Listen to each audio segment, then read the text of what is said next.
On n'a pas le droit de fumer ou de manger en plein air.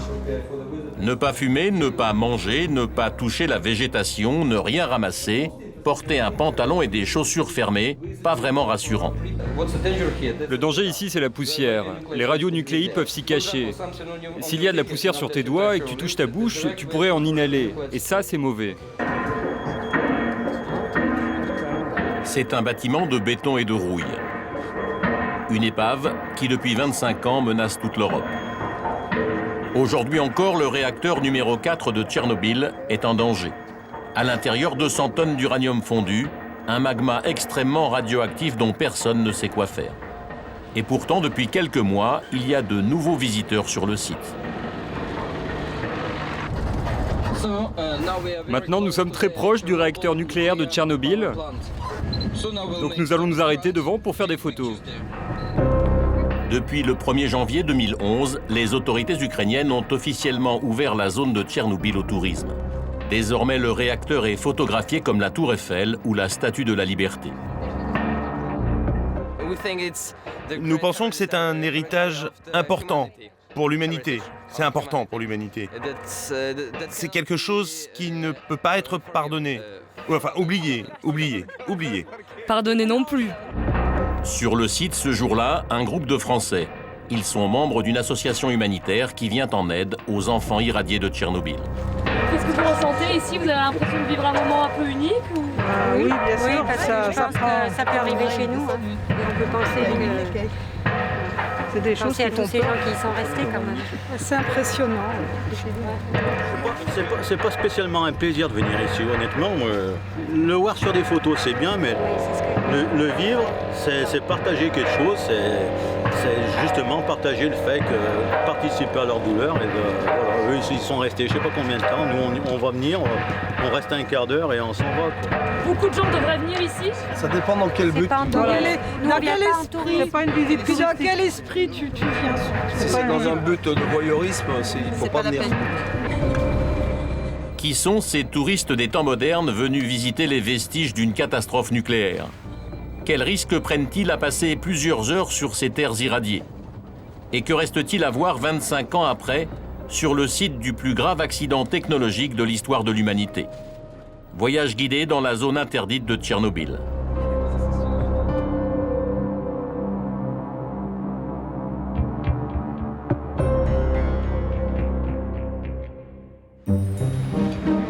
Retour en France sous la grisaille du mois d'avril. Vent qui souffle, bateau au mouillage, ce jour-là, la Seine-sur-Mer affiche une triste mine. Il est temps de plier bagages. Le réacteur de Tchernobyl a explosé en 1986. À cette date, Maxime n'était pas né. Pourtant, demain, avec 4 amis, il part en Ukraine pour un voyage qu'il sait un peu particulier.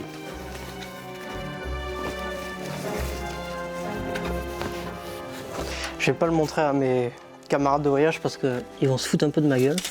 Bon, déjà, je prends des anxiolytiques, mais ça, c'est pour l'avion.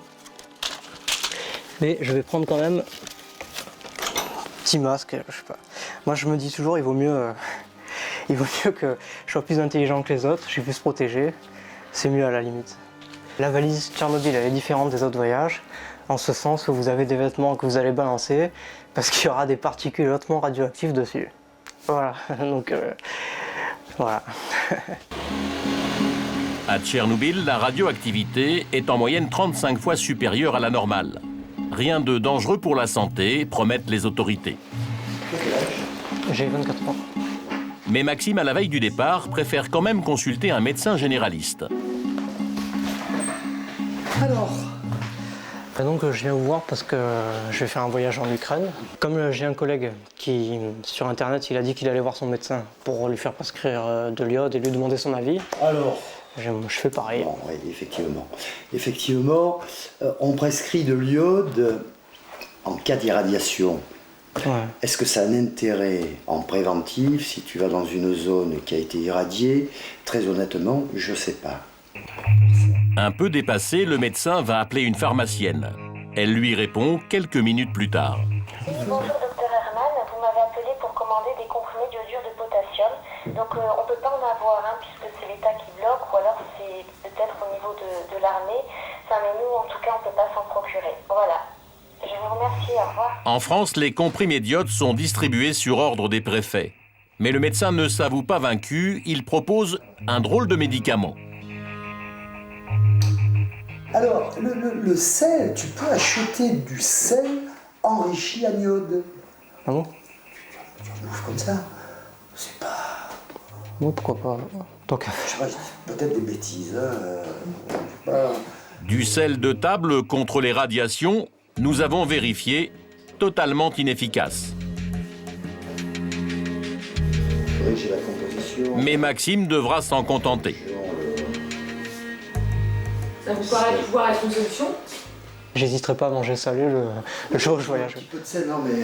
Ah, carrément dans la bouche, comme ça Oui. Et son voyage lui réserve bien d'autres surprises. 4 heures d'avion plus tard, à 2000 km de la France, Kiev, la capitale de l'Ukraine. Première étape du voyage. Maxime vient d'arriver avec 4 compagnons, moyenne d'âge 26 ans. Ils sont agents du Trésor public, enseignants, conducteurs de train, statisticiens et pizzaiolos. Ils se connaissent depuis le collège, mais c'est leur premier voyage ensemble, loin de chez eux. Et à la veille de la visite, Aurélien, Valentin, Emeric, Colas et Maxime ont chacun une raison différente d'être là. L'idée d'aller dans un ex-pays socialiste et voir justement le côté ravagé et tout aussi. C'est les deux choses qui me plaisent vraiment. Et c'est surtout ça ma motivation. Moi. Colas, le prof, est surtout venu pour s'informer sur les dangers du nucléaire. Après Fukushima, c'est vrai qu'on se dit que ça peut arriver un peu n'importe où. On voit d'ailleurs ce qui s'est passé à Tricastin, c'était beaucoup moins grave. Évidemment, il y avait juste eu quelques petits rejets, si je me souviens bien, mais c'est vrai qu'un accident nucléaire, voir les conséquences, ça me paraît quelque chose d'important, surtout en France où il y a, je sais plus, une grosse partie de notre énergie qui est nucléaire. Valentin, lui, se considère presque comme un pionnier. Moi, ce que je pense, c'est que comme pour Auschwitz, les premiers qui sont allés visiter les camps lorsque ça a été permis d'y aller, c'était des pionniers. Je pense que ça n'a pas été très bien perçu par l'opinion publique. Comme nous, aujourd'hui, nous allons à Tchernobyl, c'est pas bien perçu. L'histoire, le communisme et les débats sur le nucléaire tiendront nos 5 amis éveillés une partie de la soirée.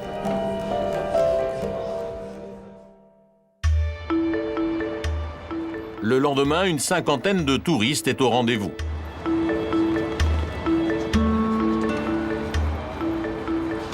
Je m'attendais un peu en fait à ce qu'il y ait du monde, parce que maintenant c'est officiel, on peut y aller à Tchernobyl, donc je pense que c'est le début. Et je m'attendais à ce qu'il y ait un peu de monde et j'avais vu sur le site qu'il y avait pas mal de nationalités qui se rendaient à Tchernobyl ce jour-là.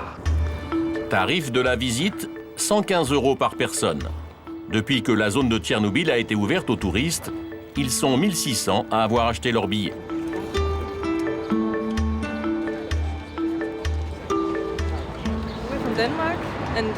Nous venons du Danemark et nous étions fascinés par Tchernobyl. Nous avons lu sur le journal que nous pouvions désormais venir et c'est pour ça que nous sommes là. Je suis de Tomsk, en Russie.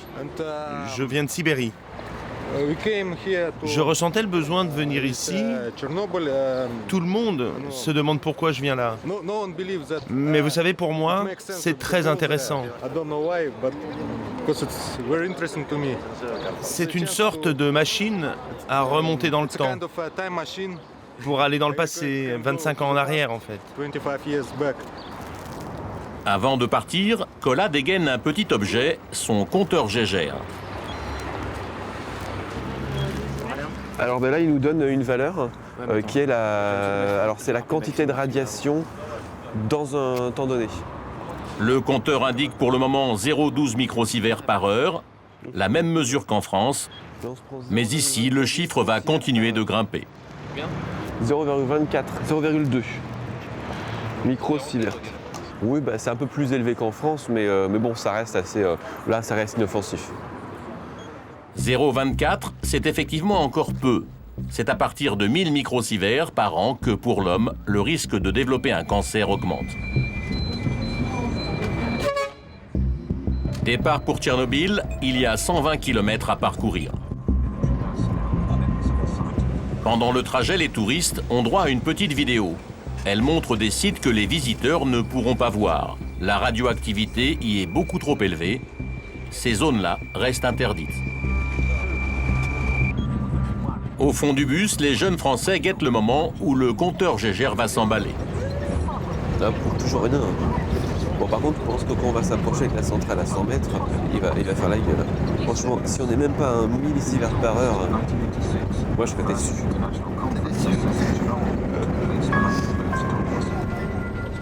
11h30, premier arrêt. Le barrage de Ditiaki, c'est l'entrée de la zone des 30 km qui ceinture la centrale depuis l'accident. Avant l'ouverture au tourisme, c'est ici que la route s'arrêtait. La barrière de sécurité est encore gardée militairement. Les trèfles rouges donnent l'alerte. Et le contrôle des passeports est minutieux. France 543. C'est bon. Le numéro 37 C'est bon, je vérifie avec mes numéros et je reviens. Aujourd'hui, l'accès est libre. Personne n'est refusé à condition d'avoir plus de 18 ans et de s'être enregistré plusieurs jours à l'avance et d'avoir payé son billet. Ça, c'est le genre de photo devant les panneaux, je le mets sur mon Facebook. Ouais. C'est vraiment typique, quoi. Il n'y a personne d'autre qui fait ça, donc ouais, vraiment. Tout le monde se prend en photo devant l'espèce d'église en Inde et tout. Moi, j'aurais la photo devant le truc nucléaire. À quelques mètres du barrage, une vierge un peu délaissée rend hommage aux soldats qui sont morts en travaillant sur le site irradié. Un monument qui attire l'attention de Tatsuo. Quelques mois après Fukushima, ce Japonais vient ici en quête d'informations. Le gouvernement essaye de cacher beaucoup de choses à propos du danger des radiations nucléaires.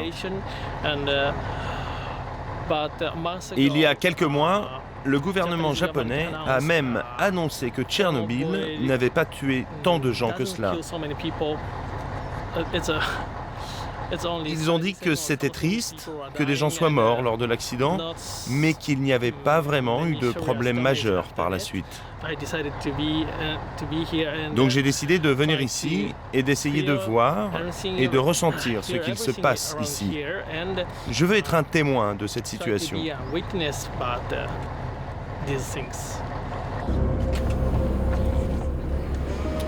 Les formalités terminées, le bus peut entrer dans la zone.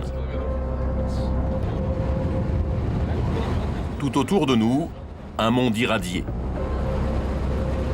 Les 250 000 personnes qui vivaient ici ont été déplacées. Abandonnant leur vie, leur maison à tout jamais, il ne reste que des ruines. Là, on passe par une ancienne ville. Ça, c'était la rue. Là, tu vois, dans la forêt, on voit encore les maisons.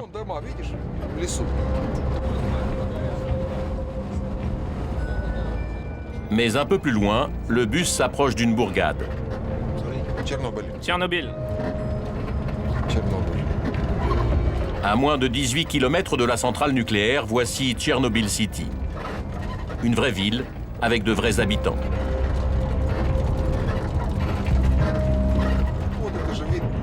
Bah, il y a des gens qui vivent, apparemment. Parce qu'il y a des plantes vertes et puis du linge qui sèche. Ouvriers, scientifiques, personnel administratif, tous travaillent sur le chantier de la centrale. Ils sont environ 3000. Ils ne séjournent dans la zone interdite que 2 semaines par mois. Le reste du temps, ils ont pour obligation de quitter cet endroit pour limiter leur exposition à la radioactivité. J'ai l'impression qu'il y a pas mal de bâtiments abandonnés, mais il y en a qui ont l'air d'être habités aussi, donc ça doit être assez particulier comme endroit. Je trouve pas ça très accueillant. Nous nous arrêtons devant les bureaux de Chernobyl Interinform. C'est l'agence d'État qui possède le monopole de l'organisation des visites touristiques. Il faut qu'on demande si on peut laisser les trucs dans le car. Notre guide est donc un fonctionnaire.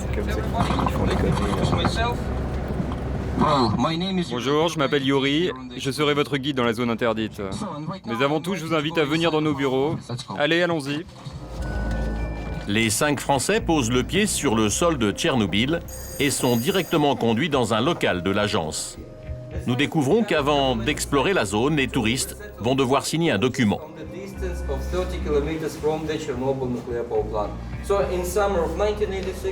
On n'a pas le droit de fumer ou de manger en plein air. Ne pas fumer, ne pas manger, ne pas toucher la végétation, ne rien ramasser, porter un pantalon et des chaussures fermées, pas vraiment rassurant. Le danger ici, c'est la poussière. Les radionucléides peuvent s'y cacher. S'il y a de la poussière sur tes doigts et que tu touches ta bouche, tu pourrais en inhaler. Et ça, c'est mauvais. Bon, peut-être pour gagner du temps, quelqu'un pourrait-il lire à voix haute toutes ces règles ? Pour que ce soit plus facile, que tout le monde puisse signer. Mais on est d'accord, c'est mieux de signer et de pas lire. Hein. Kola n'aura pas le temps de lire le document jusqu'au bout, pourtant les dernières lignes sont les plus importantes.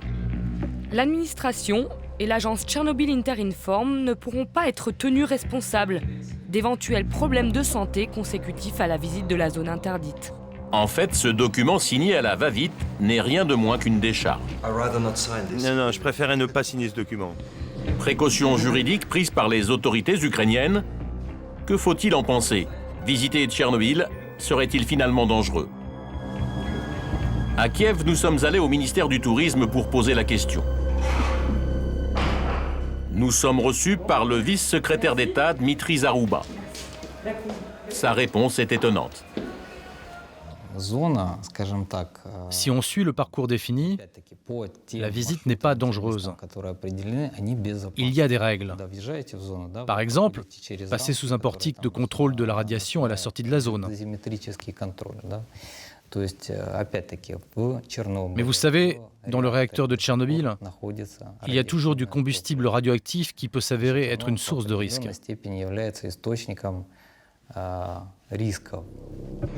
Nous lui montrons les images des touristes qui n'ont pas le temps de lire le document. Vous avez le signal aussi. Le responsable reconnaît les failles de l'organisation. Vous me donnez une information intéressante que je transmettrai aux dirigeants. Il faut que les touristes soient correctement informés des conditions de visite de la zone avant de rentrer. Les visites, c'est quelque chose de nouveau.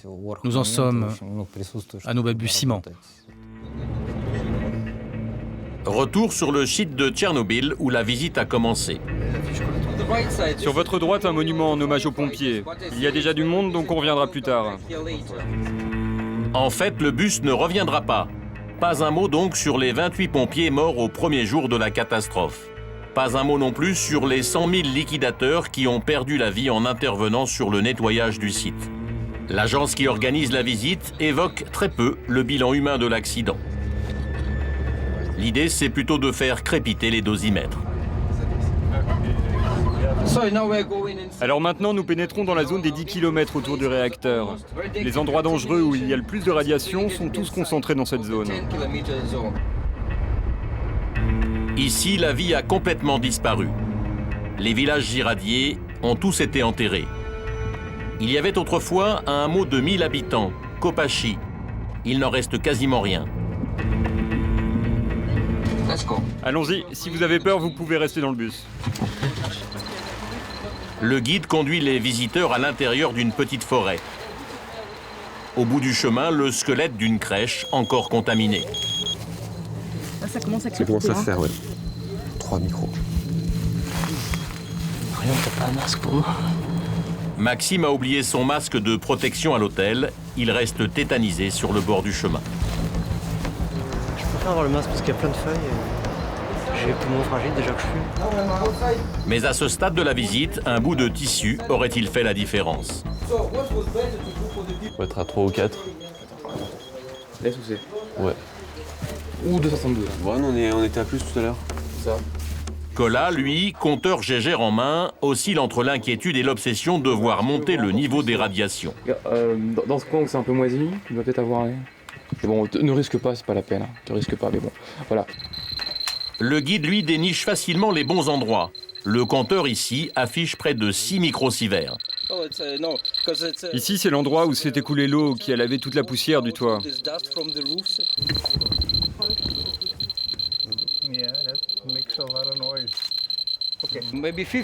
À peu près 50% des touristes visitent cet endroit pour se faire peur, pour ressentir une montée d'adrénaline. C'est pour ça que ça leur plaît. Ils n'aiment pas tous, mais bon, ceci dit, c'est pas dangereux pour les gens. Ceux qui veulent restent dans le bus. Nous montrons les meilleurs endroits. Enfin, je veux dire, les endroits les plus contaminés.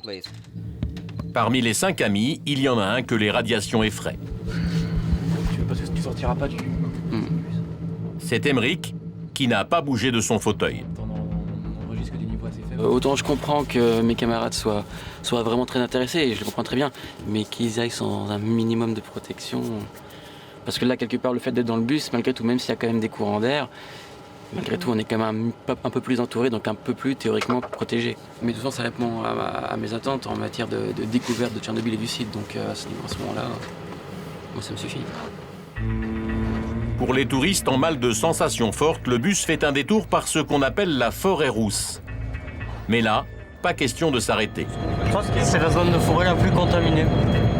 Le dosimètre s'affole. Nous sommes au milieu de la forêt rousse. Le niveau est de 15 microsieverts par heure. Et ce n'est pas dangereux d'amener des touristes ici? La dose pour les gens qui travaillent sur le réacteur nucléaire peut monter jusqu'à 100 microsieverts par jour. Nous ne restons qu'une minute, et pendant une minute, on ne reçoit qu'un tout petit peu. Les autorités ukrainiennes affirment qu'en 6 heures de visite, les touristes recevraient 15 microsieverts maximum, l'équivalent d'une radio dentaire. Bientôt, une masse inquiétante barre l'horizon. Nous nous rapprochons du réacteur numéro 4 de Tchernobyl, celui qui a explosé en 1986.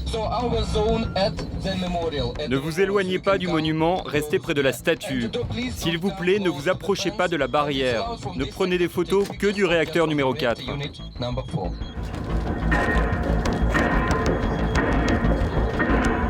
Un son métallique résonne autour de nous. Le son des travaux en cours sur le réacteur. Le sarcophage construit à la hâte après l'accident est aujourd'hui fissuré. Il faudra 4 ans pour qu'un nouveau sarcophage hermétique soit achevé.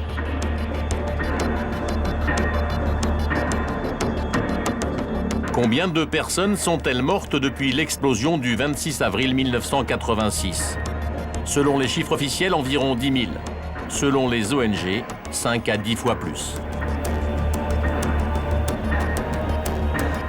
Ça fait quelque chose, ouais, c'est assez spécial ouais, de voir là où peut mener la folie technologique de l'homme.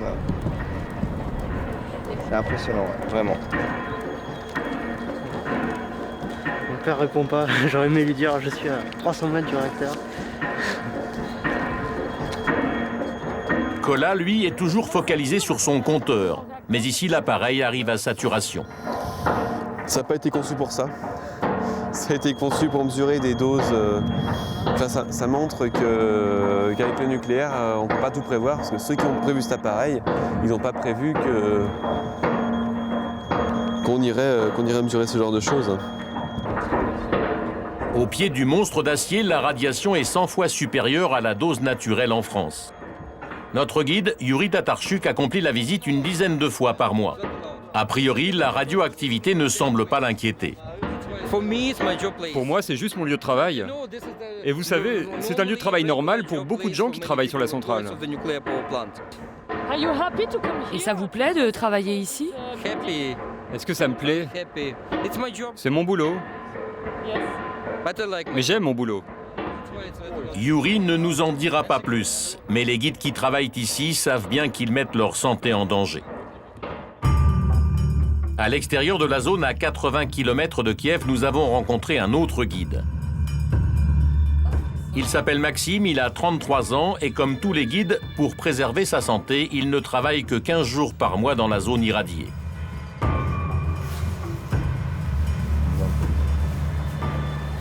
Ça, c'est un métier qui est très risqué.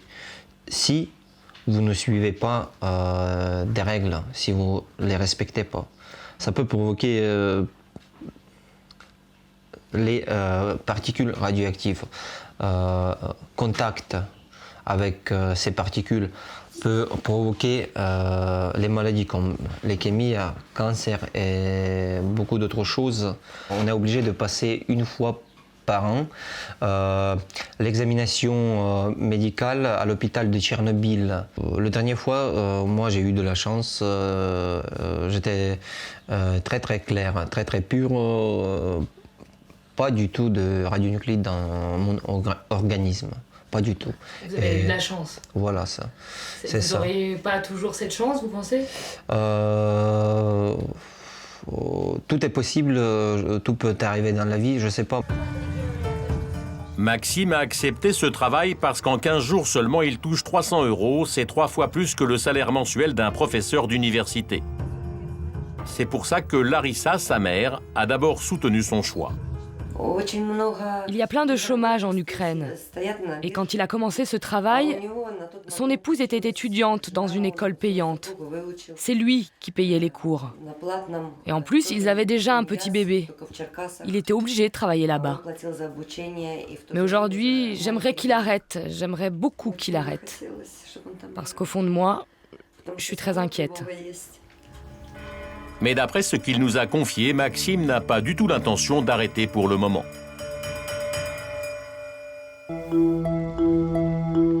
Dernière partie de la visite, nous voici à Pripyat, à 3 km seulement de la centrale. Avant 1986, beaucoup de scientifiques vivaient dans cette ville soviétique modèle et le niveau de vie était supérieur à la moyenne du pays. La catastrophe nucléaire a figé la cité dans le temps. Les 48 000 habitants ont dû faire leurs valises en 2 heures pour ne jamais revenir. Aujourd'hui, il ne reste plus qu'une ville fantôme. La végétation s'est attaquée à l'ossature des bâtiments. Les vandales ont fait le reste.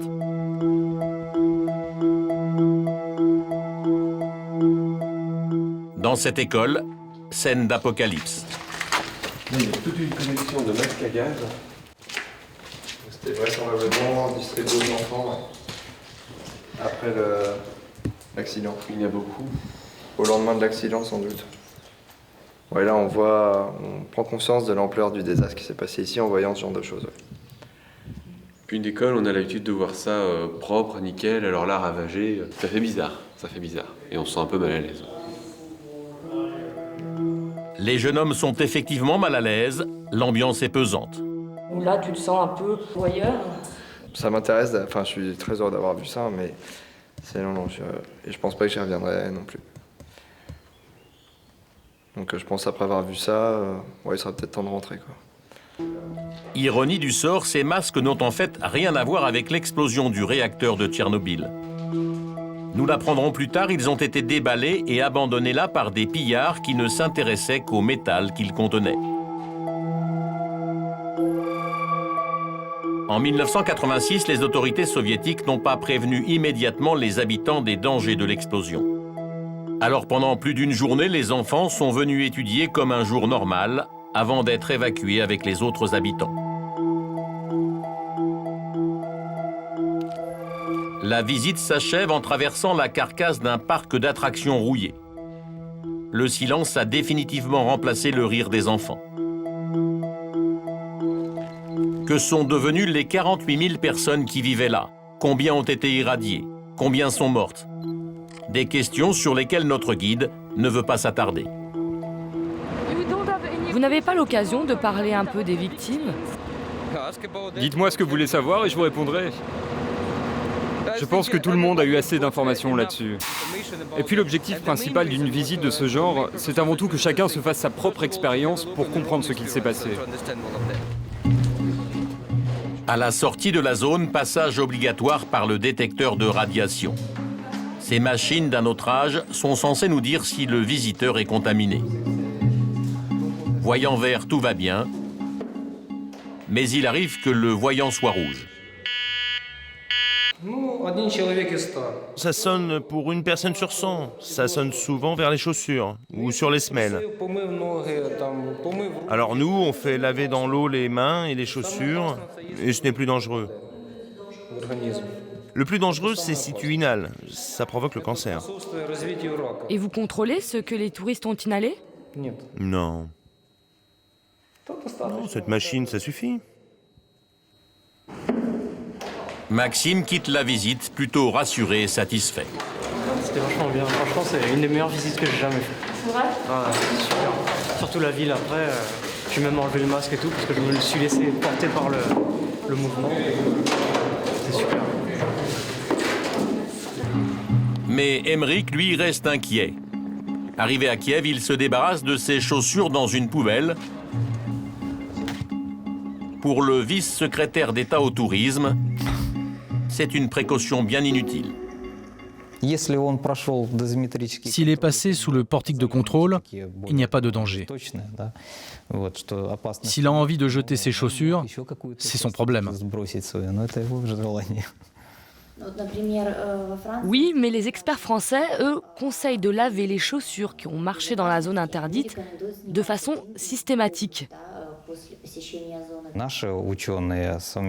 Nos scientifiques, en collaboration avec des scientifiques européens, font de constantes recherches dans la zone. S'il y avait un danger avec les chaussures, nous le saurions. De danger donc selon les autorités. Pourtant, un mois seulement après le voyage de nos 5 Français, l'agence Tchernobyl Interinform a suspendu toutes les entrées dans la zone interdite. Le parquet général ukrainien contesterait les conditions de la visite du site. Jusqu'à nouvel ordre, il n'est donc plus possible de passer ses vacances à Tchernobyl.